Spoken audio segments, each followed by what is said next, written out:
This is the Inquisitive Minds Podcast.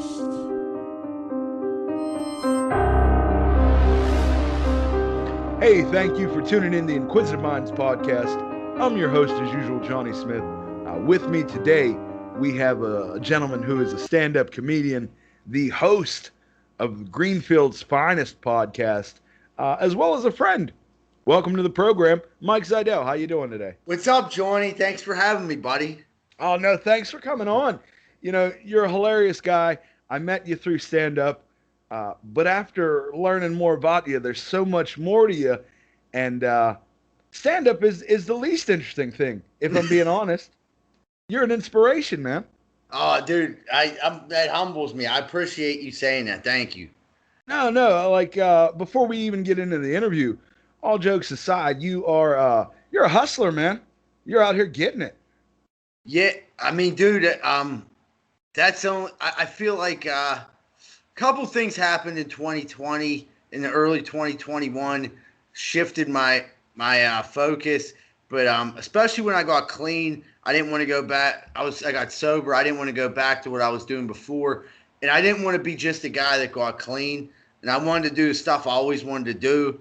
So, like, I got into comedy, and then I met my lady. I mean, it just cycled, and, like, then I started trying to start my own business with the sports card shit, and then I started doing other stuff, and, yeah, it's just fucking, you know how it is. The cup is full right now, you know? It's a lot of busyness.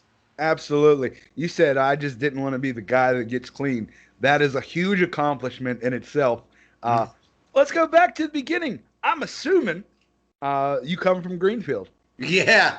Well, I grew up in Greenfield. If anyone's watching this, they don't know where Greenfield's at. It's obviously a suburb in the city, as the sign says when you drive into Greenfield. It's a super small neighborhood. A lot of people don't really know where it's at, but it's super tight-knit. My mom grew up there. So we moved to Greenfield when I was 5 because I didn't know my dad. He wasn't in our lives, but my mom wanted to move there because all of her friends stayed in Greenfield and had kids. So basically, like, I moved to Greenfield, and all of her friends are there, and then all their kids. So it was, like, the greatest way to grow up. Like, it's like everyone already knew each other. Right on. You know? Yeah, so my mom, when I was young, she, like, made me play sports, which I didn't want to really do at first. I was glad she did. That was a huge part of me, like, growing up. That's what how type all of the sports dudes, you played, Mike? I played baseball and football, and the dudes I played football with are still my good friends. Actually, on Greenfield's Finest podcast, they're all ex-retired Greenfield Cougars. You know what I mean? So, but, like, I think that's important for kids today. It don't have to be football, but to have something where you connect with younger people your age, and, like, I feel like you have that bond forever. Playing some type of structure's nice as well. Yeah, and we were, like, kind of like, I'd say we were, like, bad, but not, like, real bad, and sports kept us from being, like, real bad. Well, we know you had some substance abuse issues. When did those start? When did they manifest? When I was about 15, I started drinking. When I was about 16, I started drinking every day. And then by the time I was 18, I started with the pain pills and the cocaine. And then by the time I was like 19, I was like doing heroin. And I did heroin and everything basically for like on and off for like 15 years. Now, Mike, when you first started drinking, because everybody's path to addiction starts a different way, was there something you were covering up, or was it just like, fun, fuck it?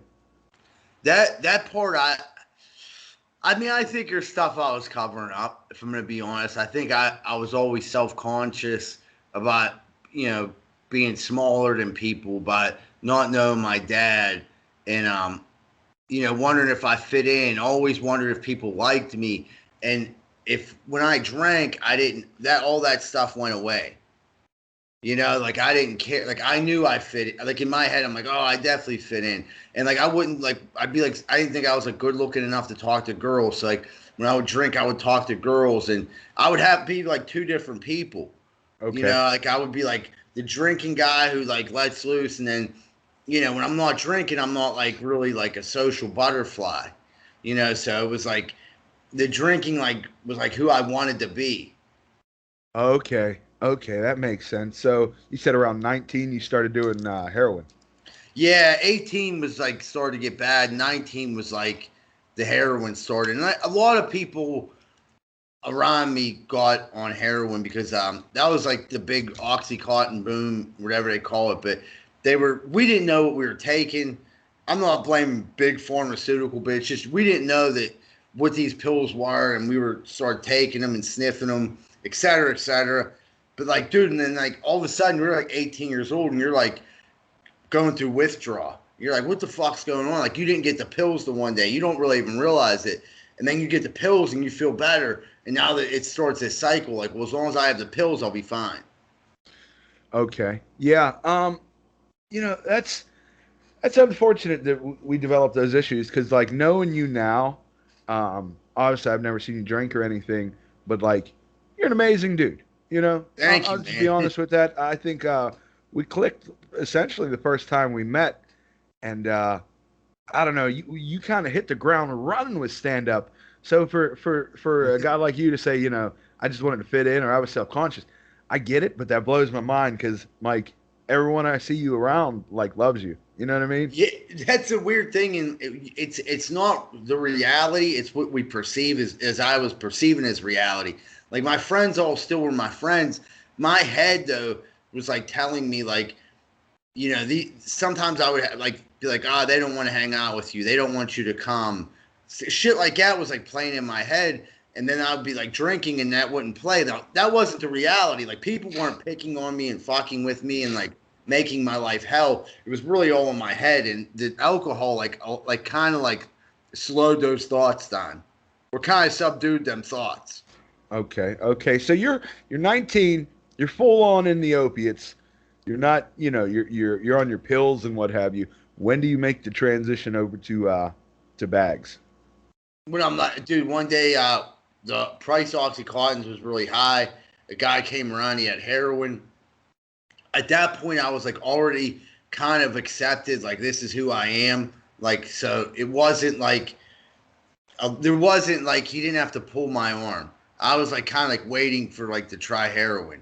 As weird as that sounds, that wasn't like hard to get me to try it. I was like almost in a way like seeking it out. Like, hey, I heard it's a lot cheaper and it's better, and I want to start doing heroin.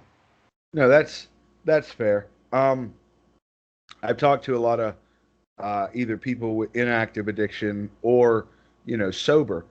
A lot of them have this stigma about when they first started using heroin and they were snorting bags. They would look at the people shooting like, at least I'm not shooting. Did you have that at first? I definitely sniffed it at first, but it didn't take long to start shooting because the dudes I was hanging out with were shooting it. So like to me it was more or less about getting high, not about I could see how other people would say that, and that makes sense, but I wasn't really worried about like I don't want to be the guy shooting heroin. I was more worried about how high can I get. And I seen these dudes were spending less money and getting way more blasted. And I'm like, dude, I may as well start shooting it. Like this looks better. And then when Simple I tried it, economics. what? Simple economics. Yeah, and then I'm like, but you don't realize once you start shooting it, you start to need it more. Like you're like, go from like you could get high once or twice a day, where now it's like 3 or 4 times a day. And it's risky business. I mean, we're lucky. Most of my friends made it through that. You know what I mean? But unfortunately, a lot of people don't now today. Yeah. It's dangerous. It's very dangerous. So you're going on about 15 years, you said? Yeah, this went on for about 15 years till I was about 34. I like bounced around, like lived in homeless shelters, would get my shit together for a little bit, like get out on my own, and then I would like self-destruct. I would go back to drinking first. Did you go to were there rehabs along the way? Yeah, I went to rehab actually 13 times. I went to like to all of them. Yeah, I mean like everyone that's Yeah. none of the high end ones, but I went to all of them. You know what I mean? Like the White Deer Run and fucking Cove Forge and Gateway and Pyramid Altoona. That was the last one I went to was Pyramid Altoona, but Was Pyramid Altoona the one that stuck? yeah, it was a DOC place. So when you went there, like no one wanted to fucking be there, and like but it was like that. And then there was a group of like older guys who like were kind of like, you kind of got to see them like, this is what happens if you keep getting high. Like this dude was like thrilled. It blew my mind. He was like, he did a couple years in jail.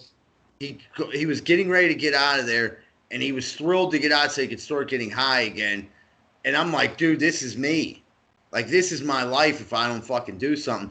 And I was on methadone at the time, and a counselor there was like, I had made a decision, like, I'm going to get off methadone.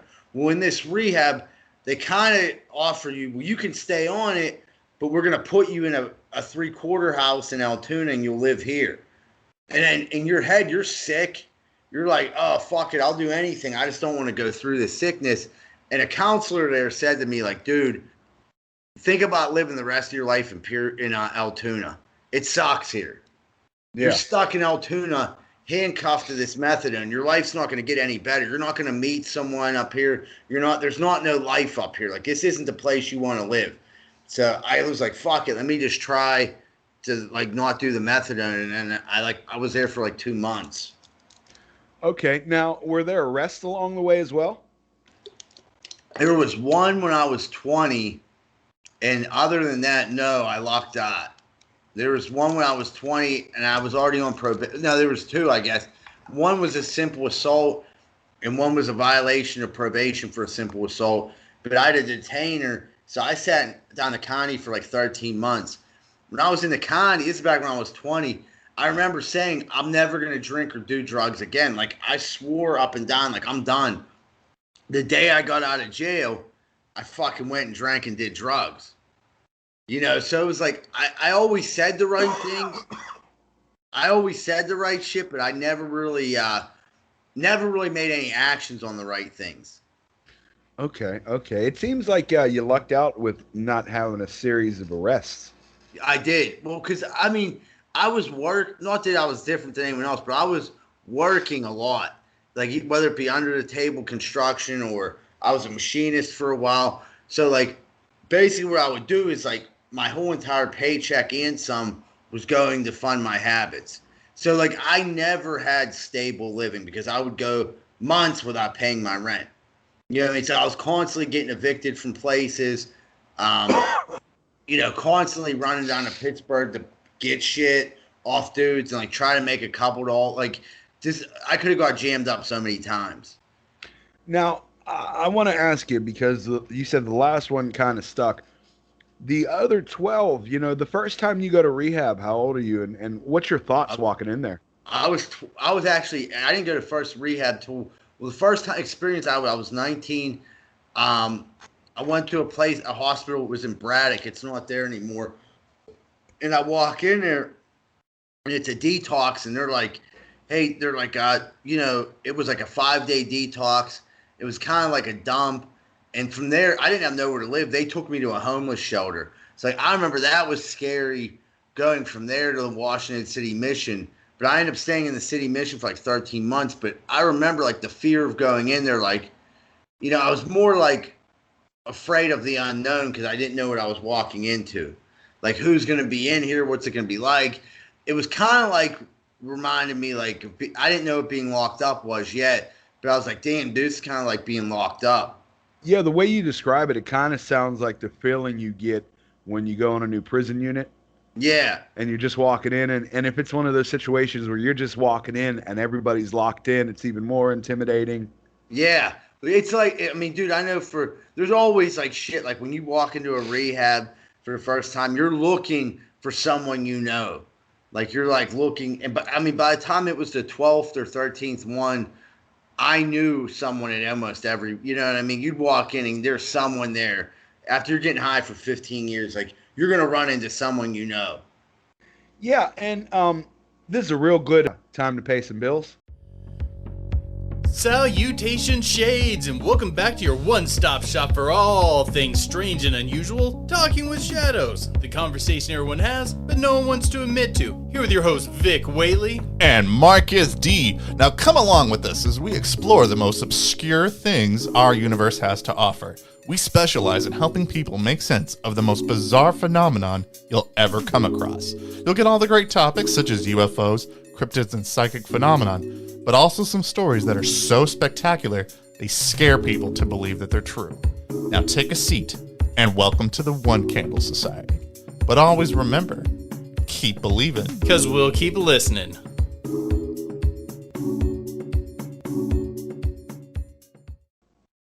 Yeah, no, Mike, it makes a lot of sense sounding that way, the fear of the unknown. Let me ask you, and I want to be clear with everybody, the relationship I have with Mike, I knew he was a comic before anything, and a lot of his material comes off of those life experiences. I don't want anybody to think that I'm taking addiction or your personal struggles lightly. No, I don't think it. No, I mean, dude, you're like one of the first dudes. I think you are the first dude I talked to in comedy. I went to that open mic that night, and I'm like, dude, what the fuck is this? And I'm like, there's a bunch of people here that don't want to hear us tell jokes, and I came down here to try to tell jokes, and it's like, that was an ego crusher for sure. The first time I did an open mic, because in my head I did 2 shows already in front of people that I knew. They all were my friends, which are basically going to laugh at whatever I say. Like, to be like, all right, come on, dude. They're like, you can do it, ha, ha, ha. And then I go down to fucking whatever that bar was on the side. Beer Hive, or was it Smiling Moose? Smiling Moose. Oh, that was a fun one. We go in there, and like you were in there, and I started talking to you, and it was like, it was winter time because it was dark out already. And like, we get up there, and you get like 5 minutes. And you only really want to do 3, you know what I mean, when you first start. You're like, cause I'm like, dude, I don't even need the whole 5. And I get up there and like, no one's paying attention to me. And I'm like, this is weird. And they're like, you know, I didn't understand the format of an open mic. I thought it was weird. And I went up there and like, no one really laughed. And I was like, fuck this. And then I went to another open mic like a week later down in Homestead at the Blue Moon. And it was even worse. Oh, like, man. I love the, you know, the opportunities they give us for stage time, but sometimes the mic is just so rough when no one gives a shit. Right. And I think now there's probably, I know that dude Ron Renwick does a real good job of keeping that one going. And I hear nothing but good things about it. But shout out to Scarpazi's. Yeah, I like Ron. He came to yesterday's before, but I mean, hopefully we're trying to work on something with yesterday's. And I got to get in touch with Ron to see like when the best time for an open mic would be. Because what I'd like to do is have people have a place where they'd have an audience. Yeah. Like, you know what I mean? Where they could actually like try jokes out. And see what works and what doesn't. Because comedians don't listen to other comedians. And when we're doing open mics, no one's fucking listening to you, including the comedians, which I get. Because I didn't understand that at first, but then once you hear someone tell the same jokes like 10 times, you're like tuning them out. Yeah, it's like screaming into the void almost. Yeah, you're like, what the fuck? Like if you ever like don't think of like, you know, haven't thought about killing yourself, start doing comedy and go to a couple open mics. I'm sure suicide's always an option. Well, half the guys, and I'm not trying to shit on the whole scene because that's what I was doing the other day, just running my mouth. But half the guys get up there and talk about being, you know, suicidal. It's like, hey, I'm a Pittsburgh comic. I'm either depressed, horny, or broke. Yeah. You know. Now, before we jump too far ahead, Mike, you went to meetings, I take it too. Yeah, that was the game changer this time. I got involved. So I go from Pyramid Altoona to a halfway house up in Aliquippa. Oh, shout out to Aliquippa. We're recording out in Beaver Falls right now. I was in a halfway house there too. At one time. I know the one. Yeah. But the one in Aliquippa, I was at the Rudder House, and I took it serious, got a sponsor, was working the 12 steps. I stuck mostly with AA at first. And then I like moved out of there to go to a 3/4 house. And I went to the 3/4 house, and that was a big game changer because a solid group of guys there, like kind of like holding each other accountable. You have a lot more freedom in a 3/4 house, but I was luckily met back up with some friends from Pittsburgh, and they were like people that were good people, and they were like, hey, we can get you a job back in construction. at this company, Triton, they'll start you off at this much an hour. And I'm like, wow, great. I'm working in a warehouse making like $10 an hour. Like, that's double what I make now. So I worked at Triton for a little bit, and then my buddy was like, dude, why don't you move in with me? And I did that, and I was still going to meetings, and I was still staying clean. And then I met my girlfriend, and shortly after that, we moved in together. And within like the matter of a year of being clean, it's like I had a good job, a car, which I never had a car in my life. Never had a license or a car. I had a car, no license yet, but I had a fucking car. And then my girlfriend, my friends, and me, and things were going good. And then, fast forward like 2 years ahead of that, it's like a couple years ago, Joey Welsh, who's a comic in Pittsburgh, messaged me like, dude, do you still want to do comedy? And I'm like, yeah, because I did comedy one time. My buddy Bill Crawford's a comedian, and he had me on this show like 6 or 7 years, probably 8 or 9 years ago. And it was like a little show. I did 5 minutes. I had it all written down in front of me, and I'm reading it off a piece of paper. And but I did it, and I liked it. So this time, I did it, and I fell in love with it. And I was like, man, I really want to keep doing this. Like, what do I have to do to get in on this? Well, this is a good opportunity to take a pause for a second and promo yourself. Let's shout out your social media, shout out your podcast, let the people know where they could find you and everything like that.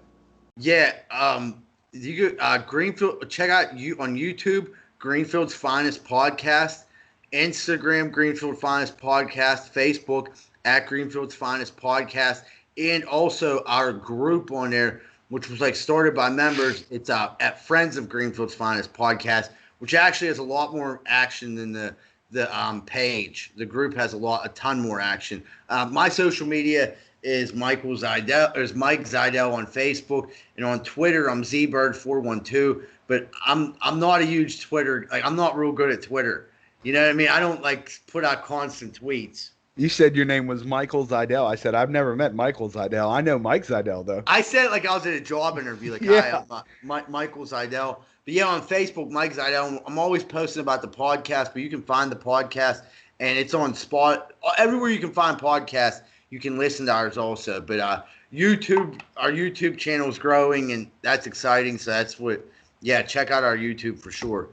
Mike, I have a lot of shared experiences with you coming from the other side of the tracks that I don't always that I'm not always able to relate with other comics.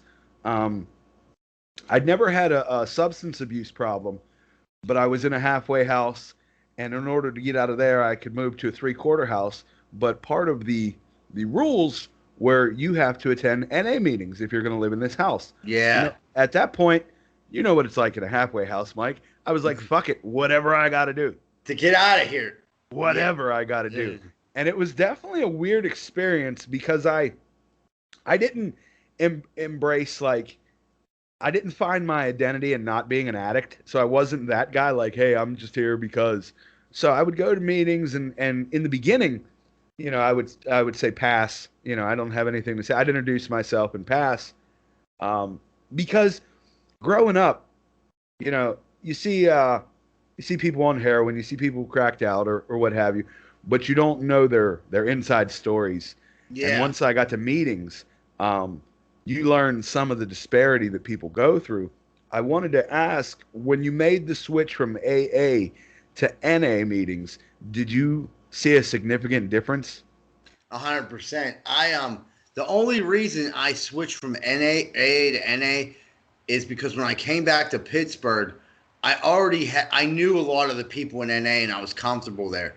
I already worked the 12 steps in AA, so they're the same 12 steps. They're not. There's a word difference in the whole thing, so that's it. So I'm I'm gonna start going to meetings, and I want to spend time with people in recovery, and my friends are already in NA, so that's why I switched to NA.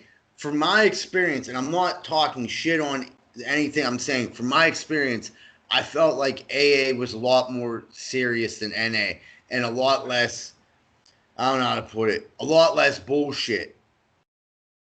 Yeah, you know what? I'll be honest, and again, I don't want the NA community coming after me, because these are just my experiences. But I felt like a lot of times people weren't there for the right reasons. There were people that treated it like a fashion show or a dating pool. People just wanted to go there to say they went. I seen people get their 6 month chip or keychain or whatever the hell it is while they were high on heroin. I mean, social media has I felt like taken over NA. I've seen way too many people posting pictures of meetings and like it's anonymity.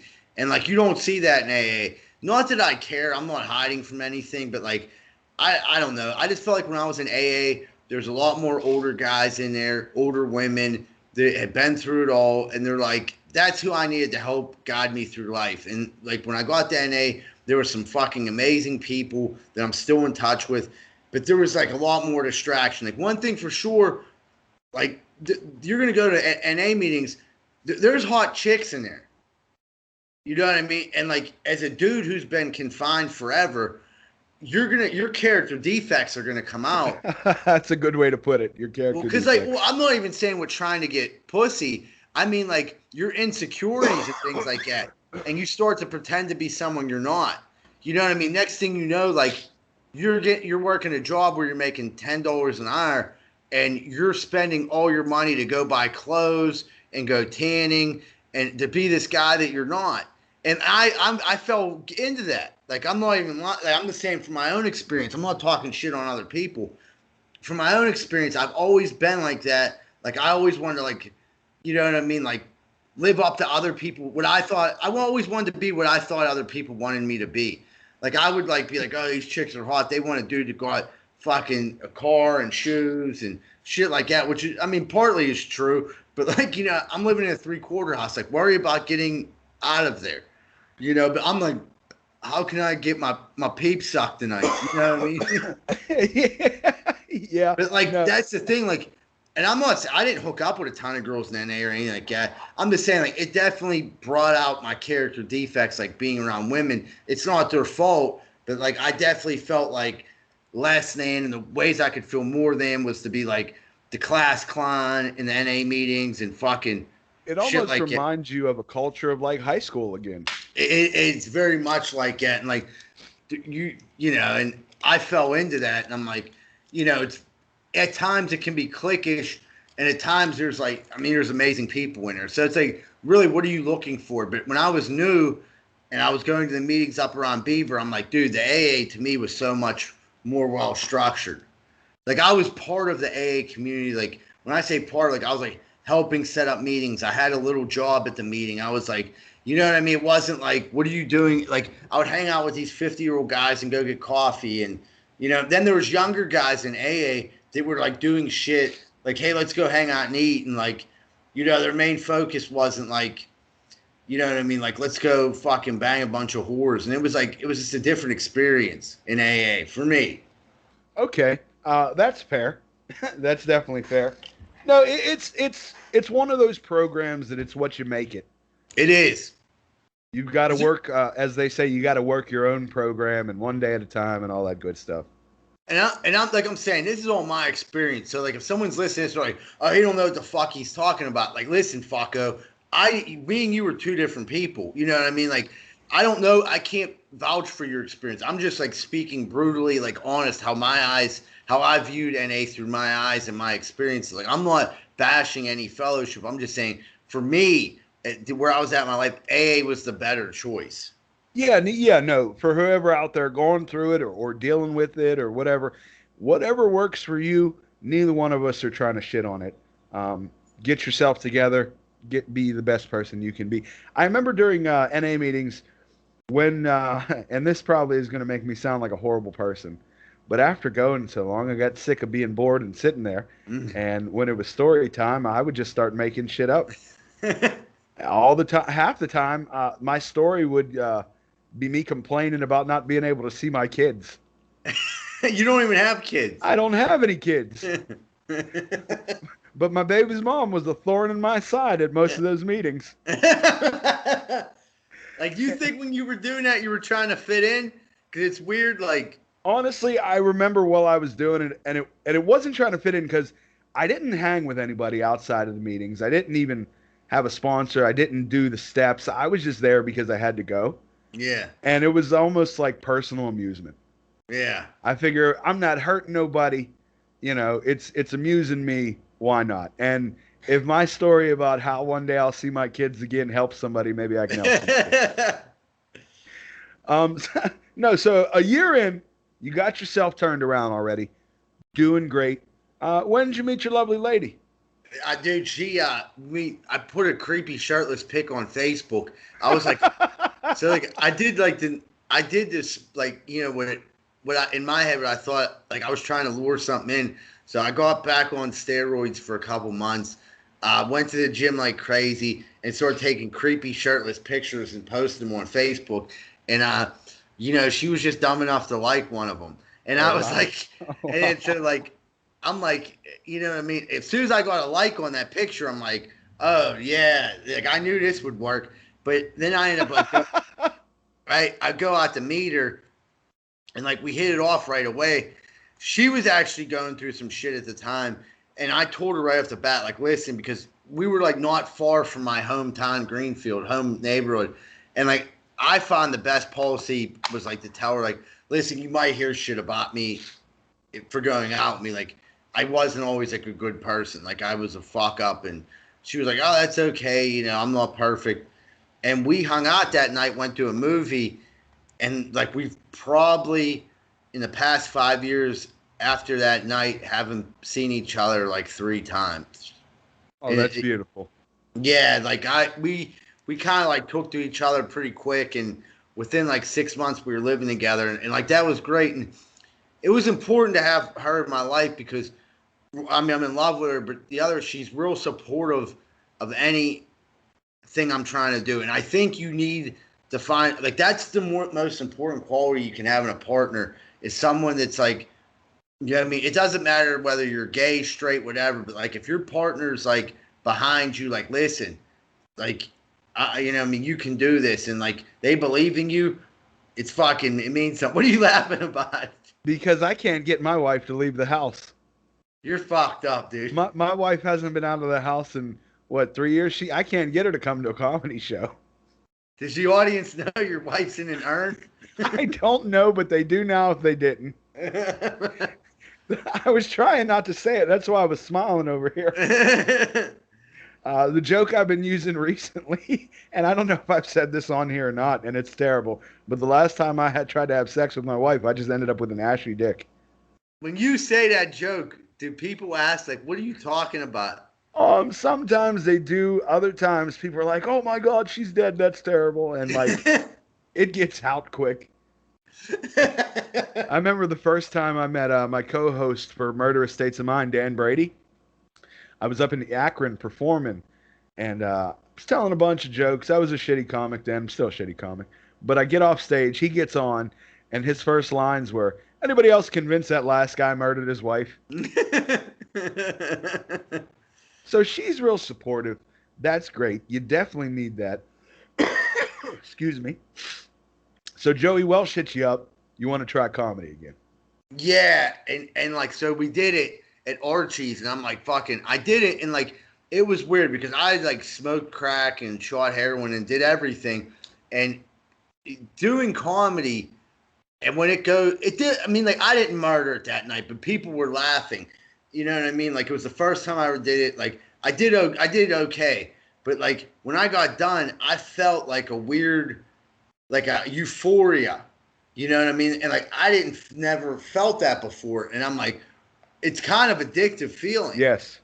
And then like, you're like, wow. And then we had another show the next week and did that. And it was like, you know, it was good again. And, you know, then I started, when he said, you got to go to open mics, that's when I seen the reality of it's not always going to be, you know what I mean? Absolutely. And I mean, I've done shows where I fucking ate a bag of dicks, you know, where I've gone out there and like, just not been like funny to that audience. Like, it's the reality of it. Like, you're not, I don't know, like, I'm like, these jokes work here, but and like, there's a lot of factors that go into it, but like, you're just going to bomb. Like, and it's inevitable. You're gonna bomb a lot. I think. Yeah, they say if you've never bombed, you're not doing it enough. Well, here's my thing with that. I agree 1,000%. The big thing now is, so you'll see people, which is I'm not hating on this. I think it's a great idea, but you'll see like YouTube comics, and they'll develop an audience. Like they'll be making YouTube, and then they'll start. Next thing you know, have like a couple million followers. They're traveling the country. I see that Tammy woman's got a tour now. Yeah, White Trash Tammy or whatever her name is. Yeah, and people people say shit like a lot of them will say, well, I've never bombed. What they don't understand is they already have a built-in audience. These people are coming to see them, so like they avoid. Yeah, I believe them because you got fucking 200 people in an audience, and good for them that paid to come see you. Like they already know who you are. You know what you're about. They like you. They're a fan of you. They're not necessarily a fan of your comedy. They're already a fan of you. Right. So like guys like us who no one knows who the fuck we are. Mike says that, yet his podcast is tremendously popular. But I mean, like if you look at like the big picture, like Mike, I've dropped your name in Greenfield just as like, yeah, I know that dude. I hope you didn't get arrested when you said that. I'm like, hey, can I use this bathroom at this gas station? Like, it's for employees only. I'm like, yo, Mike Zydel is my boy. They're like, oh shit, here's the keys, bro. Well, I'm glad you got to take a shit at Kogo's. It's nice. Yeah, that's exactly the one, Kogo's. No, you're absolutely right though. I live a pretty good life. I'm going to be honest. I work, my own schedule. I do what I want. So most things I do, I enjoy. However, I can't replicate the feeling of a stand-up show just when it goes amazingly. Yeah. Like, I can't compare that to any feeling I've ever had. The bombs, on the other hand, are pretty goddamn rough. When it's a rough bomb. There's shitty shows that we've talked about this off air, actually, that it's not your fault that the show was shitty. Either the producer was bad, the venue was bad. There's circumstances where you're performing at a restaurant or a bar, and the people that are there, it might be 70 people, absolutely none of them knew comedy was coming. And that's where the problem lies. Like, I feel like if you're putting a show on in Pittsburgh or anywhere, like, just for me, I'm learning, like, I want to make sure that night, those people at that bar, I want to get to the bar early, and I'm going to let those people know, like, hey, we're doing comedy tonight. There's flyers up on the door. Like, they know that night there's comedy. Because here's what's going to happen. Say, like, two people, Greenfield's a little neighborhood. Two fucking people haven't seen each other in a while, walk into the bar, and they want to hang out. They don't give a fuck about me or Joe Welsh or fucking Dawn Arner telling jokes or Shuley. Like, they don't care. They're going to take over a little section of the bar. When you have two people talking, here's what it does. It causes a third person to tell them to shut the fuck up. Then now they're arguing back and forth. So now you have literally a commotion. Now the bartender's yelling at them people. You have four people. Now everyone's focused and turning on them. So, like, you have to do a good job of making sure they know it's a comedy show. I think the worst bomb I ever had, I've had some pretty bad ones. Matt Light hit me up one time and said, do you want to do a comedy show at this field party? It pays really well. Shout out to Matt Light, by the way. Yeah. And it's a field party. Wear a costume. So, like, dude, before that, I bought my girlfriend this little sexy outfit. It was like one of those bicyclist onesies that was short as fuck. So I'm like, fuck it, I'm going to wear it with a bicycle helmet. Like, dude, it'll be funny, right? Well, dude, it wasn't funny because it was fucking 30 degrees out that night. We get to this, we're literally telling comedy at someone's field party. There's probably 200 people there just like fucking doing coke in the woods, finger banging chicks, lighting off a ton of fireworks. And then they light off fireworks for a half hour straight. Good Lord, that's a lot of fireworks. They said they spent $7,000 on fireworks. Now they get to the comedy portion of the show after you just had all these people sit down for fireworks. They said, we're going to bring up your first comedian. Here's Matt Light. And it was me. And the dude was like, oh, you're not Matt Light. Well, here's some guy who's not Matt Light. Oh wow, that's a horrible way to come up on So stage. Matt was like kind of pissed at that dude. Matt was like, that dude's a fucking idiot. And he was dressed like the host of the show was dressed like Borat. So I get up there and like, I'm not, if anyone's ever seen me do comedy, like I'm not a big crowd work guy. I'm going to get up there and I'm going to like talk to you like I'm talking to you right now, but I'm going to like tell you fucking stories. And I'm going to like talk about like my life experiences. But like, I'm not going to fuck with the crowd really. Like, cause I'm not there yet. Like I'm not good. I don't think you're doing your material. Right. Like I don't really have like a good crowd works. I really just haven't met like even begun to start working on that. And like so they weren't even fucking paying attention. And I was supposed to do 15 minutes. And there's 3 people there, but you know, like up front, and there's like 1,000 people at this party. And everyone's walking by, people are blowing blow horns, like still lighting off a random firework. There's fucking psychics off in the corner reading people's palms. Holy shit. My girlfriend's hiding in the woods, probably getting finger banged. Like, I don't know what the fuck's going on. I just want to leave. And then, like, Matt got up there, and he's better at, like, fucking with people, but he was like, this is terrible. You know what I mean? Like, he still got up there. He did his thing. Like, I thought he did all right, but, like, for me, that was my worst bomb, like that. Well, along with others, you know, but like that was like, I was just like, this is terrible. I mean, I made good money. Like he paid me well to do that night. But money doesn't take the feeling away though. No, like, well, that was like one of those nights where I don't think I'm going to do comedy anymore. And like that happens, you know, you're like, this isn't for me. And we were still in the pandemic and I'm like, you know, and it was hard. And I really didn't do nothing for a long time. And then Matt wanted to do something at yesterday's. And we did that, and I kind of hosted, so I really didn't get back. Like hosting is cool, but it's not. I don't know. I'm trying to like get like 15 to 20 solid minutes. You know, that's what I want. Absolutely. And we did that, and then like it was my best friend overdosed and died in January. My condolences. Yeah, thank you. And that dude was like an inspiration to me because he had gotten sober. He was like a weightlifter. He was like, he had all these goals and shit he was working towards. My buddy Dino. And, you know, he lost the battle. And that like fucked me up mentally for a month or two. Like I was accepting comedy shows and it would get time to go. And I would call the people that day and be like, I can't make it. You know, and I did it to 2 people, and I'm sorry I did it to them. And I'm not making excuses. That's not an excuse. I just like should have said off the bat, dude, I'm taking a break from this. Yeah. But something weird happened about like a month and a half after he passed. Like good things started happening in my life, and I'm like, dude, it's like I need to like live the best.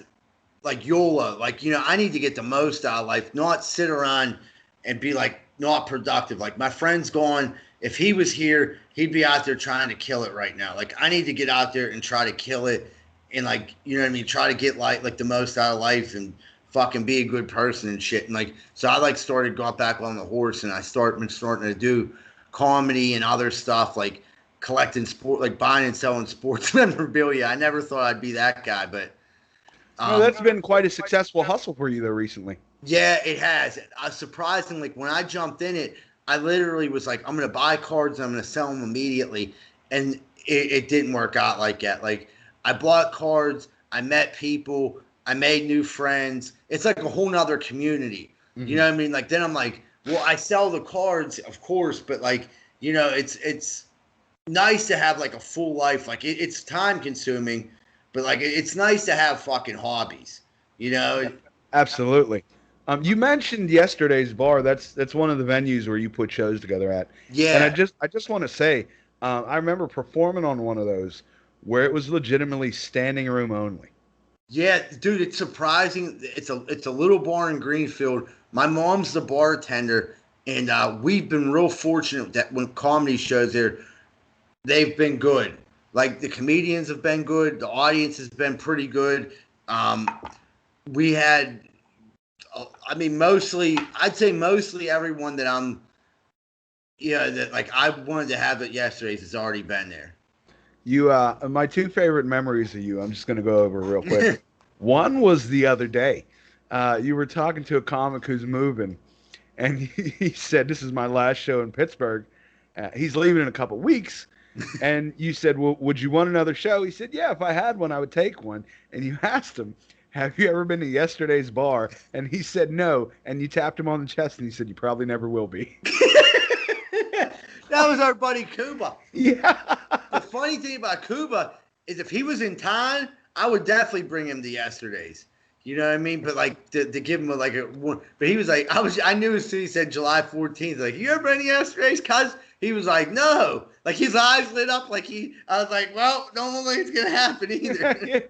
No, that one, and then I remember, oh God, you were maybe 6 months in, maybe a little more, maybe a little less. I don't remember the exact timeline, but we were on a show that James Phelps had put together in this big ass room that had a little stage somewhere. I don't remember where it was exactly. In Lawrenceville. Yes. It was some kind of like lounge with a stage. Yeah. But I remember specifically, you were supposed to do a 10-minute set. And the set wasn't, I guess, going the way you wanted, or you didn't catch them the way you wanted to. And you ended up running the light by another 10 minutes completely. And I was just watching you, watching the time, watching James. I thought it was hilarious. Yeah. Well, dude, I mean, I had to try to get him back. I'm like, dude, when you do something for James Phelps, you might be making at most $15. You know what I mean? So, like, I'm going to get my fucking stage time's worth while I'm here. You know what I mean? And that's the other thing. Like, I'm happy to do a show. If people have a good venue, I'll take a good venue over money any day. That's just me. You know what I mean? But, like, if I can, the way I'm trying to do it now is, like, I want, like, to put on shows with, like, less comics, but they're walking out of there with at least $100 to $150. You know what I mean? I feel it. At the stage we're in right now, too, I feel like if you're a comic that's chasing a bunch of money, you're not gonna get what you're looking for. You're not gonna be the performer you need to be. They say if you do what you love, eventually the money will come. Yeah, I think if you take care of people, you know what I mean. I'll tell you what. I'll tell you the worst two things you can do in comedy if you want to start doing comedy. If you get a show and you don't fucking pay people, you're a fucking piece of shit, and no one's gonna forget that. And if you like book places and you're not prepared, and comics go there, it's a terrible show. Which I just dealt with recently. So I'm like, I was able to cross someone off the list twice. I'm like, you know what I mean? Because here's my thing, I'm fucking nuts, and like you're gonna, and you know what I mean? Like we skipped that part of it. That I'm fucking partly insane, and you're gonna rip me off for $35 after I drove out here Sunday night. I could have been like fucking my girl or something, and I'm out here listening to you tell baby dick jokes. And I said, get the fuck out of here. You know what I mean? I drove out here so mad. Another comic called me. He was just as mad, and probably more mad. And Jeff, you know what I mean? I brought Jeff, and he was fucking furious. And now that made me madder because I'm like, you're fucking with Jeff. You know, I feel like I got to protect him. Shout out to Jeff Fieldhouse. He's a good dude. Yeah, because he got real soft hands. So I like look out for Jeff. Like he's like my little brother, you know, like, oh, you're gonna rip him off too, motherfucker? Oh, fuck. Before we say too many names, let's move on from that. Mike, this is the point in the show where I like to ask for advice, man. You've obviously been through a lot. You've overcome a lot. You're accomplishing a lot. You're a worker. You're an earner. You're a grinder. What advice, generally, either it be for comedy, for addiction, for life, what advice do you have for people? I'll tell you that, okay, it's the best advice someone gave me. I was in a homeless shelter, and I got a job as a janitor. And the dude told me, I was bummed out when I got that job as a janitor, but you have to start somewhere. And he said to me, I said, his name was Don. And I said, Don, you know, I got a job as a janitor. He said, what are you shaking your head about? I'm like, I don't know. It's a janitor. And he was like, well, if you can't clean shit out of toilets, they're never going to let you do anything else in that building. So when you go in there, you clean that bathroom to the best of your ability, if you ever want to get out of that bathroom. And I like thought of that as a metaphor for life. Like any little task I'm given now, I try to do it to the best of my ability, because you know what I mean? It's not permanent. It's just temporary. But to move on, you have to exceed at the small task, you know, and there's nothing out there. I don't care what color you are, what gender, what anything, your sexual orientation. There's nothing I don't think anyone out there can accomplish without, you know, if they put some hard work into it. I really don't. I think anyone's capable of anything. This is like a great time to be alive. You know what I mean? I feel like the world's opening up more and understanding people more. And I feel like, dude, if you're out there and you put the work in and you take the bumps and bruises, you know, you don't bitch about everything on Facebook, I feel like you'll be all right. You know what I mean? I feel like I mean, I've seen so many people complain to Facebook, like, that's not really doing anything.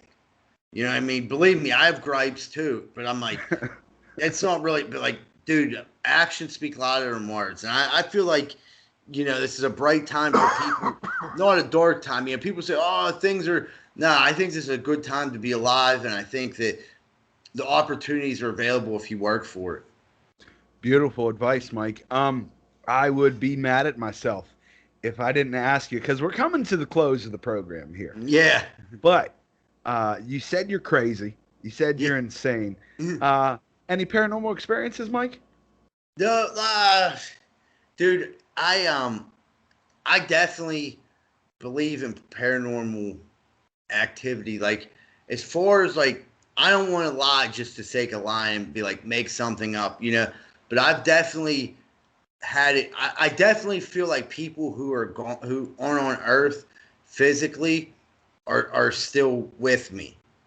Okay. You know, I definitely feel like there's times when I feel the presence of people who aren't here anymore. And I don't know if that's in my head. You know, I don't know. But like that part, I feel. So no, I thought I seen a UFO one time, and I was super excited. And here they were lighting off them fucking stupid balloons with the flame in them. You know what I mean? So I'm like catching this on thing, and like, you know, I love UFOs. I'm a big fucking Bob Lazar guy. Okay. I was checking out your last episode where you had that John Venti guy who's on History John Channel. Ventry. Yeah, he's on History Channel. He's a legend, you know? You need to get the guy with the fucking crazy hair from Ancient Aliens. Man, that guy Aliens. Yeah. Yeah. But that was like, that's probably like the most close. When I was a kid, there's a guy that came to get me at school, I remember, and I was like, this was weird because it freaked my grandma and my mom out. And my grandpa died, and like I was like, yeah, this guy came to get me at school today, and they were like, who? What? I was like, he was talking to me after school. I was like, he looked just like grandpa, blah blah blah. And they like freaked out, and like it freaked me out being like 6 years old. Yeah. You know what I mean?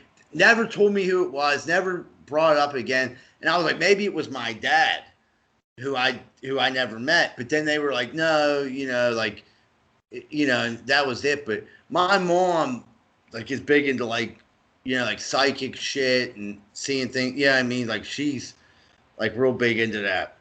Man, just to touch on something you said about feeling people's presence that aren't here anymore.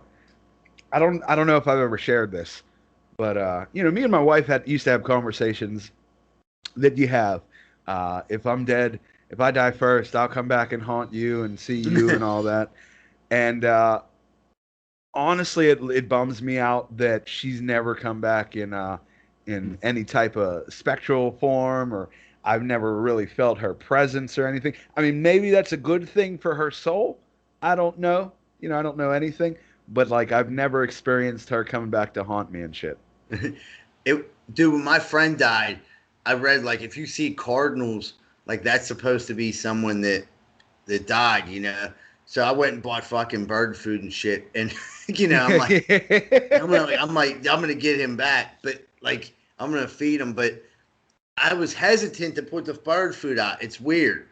Like I was like almost like I don't know why I didn't put it out. Like I go to the cemetery up to the where he's at in this mausoleum, but like I feel like he's always around me anyway, in a good way. That's beautiful. That's beautiful. Well, Mike, very fascinating dude. Interesting. Thank you for coming on the program. Guys, check him out. Z-Bird, Mike Zydel, Greenfield's Finest Podcast. I'm sure he'll be performing somewhere. You got any dates coming up? Yeah. So July 17th, I just got the phone call. Greenfield's Finest Podcast is going to have a showcase at Comtra Theater. Tickets. By the way, you sound like a boss saying that. I just got the phone call. I just got the phone. Well, no, I mean, it was one of them fucking things where it was like they talked to me, gave me like some dates, and everything got mixed up. And then they changed the dates, and finally yesterday they called me like, hey, you want to do the 17th? I'm like, absolutely. I love that place. It's a fucking sweet place. Have you ever been there? I've been to Comtra. I haven't performed there. Yeah. Well, on the 17th, I'll talk to you about that. Might have a little action in there for you. Okay. We'll work something out. So on the I'll pay you the same as the other guy paid us last week. Oh shit. Yeah, so you could quit your day job. But no, it's going to be at the Comtra Theater, July 17th. It's really funny people. The three people right now that are definitely doing the show are me, Marcus Cox, Joey Welsh, and Anthony Shuley's hosting. It sounds like we might have Johnny come over and do a guest set. So, we'll get you in there. That sounds like a great show. I actually am going to Chicago with Marcus on the 16th, and he messaged me today. He's like, we got to come back to 17th. I have a show at Comtra that night. Yeah. Like, okay. Well, dude, I was like, I've been messaging him for like a couple weeks about a couple things. Same thing with other people. There's a set, like you get a thought in your head when you're doing a comedy show, like here's would be a good group. And I don't pick people because of their fucking gender or ethnicity. I'm like, this person would be really funny and it would, it would compliment this person, and us four together would make a lot of sense. You know what I mean? Like it would be like a solid show. Like it's weird because the women in Pittsburgh, like the really funny ones, are super busy. They're super busy, and like you reach out to them, and it's like you gotta like throw them like a 2-month window. Yeah. You know what I mean? Because they're like super. Two of my favorites are Sam Bentley and Leslie. That's who I'm going up to Chicago with too. Is Sam and Marcus. Oh, are you?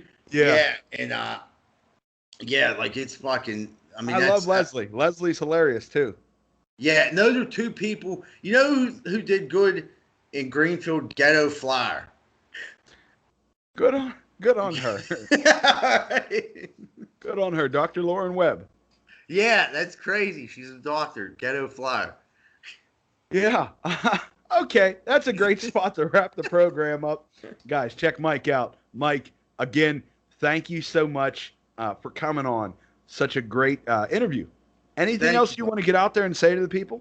No, dude, everyone have a great day. Johnny, thanks for having me on. This was pretty cool. Thanks for letting me do from my house. Everyone have a great week, and remember, Greenfield loves you. All right, guys, you heard it here first. Greenfield loves you. Mike Zydel loves you. I love you. Until next time, peace and love, everybody.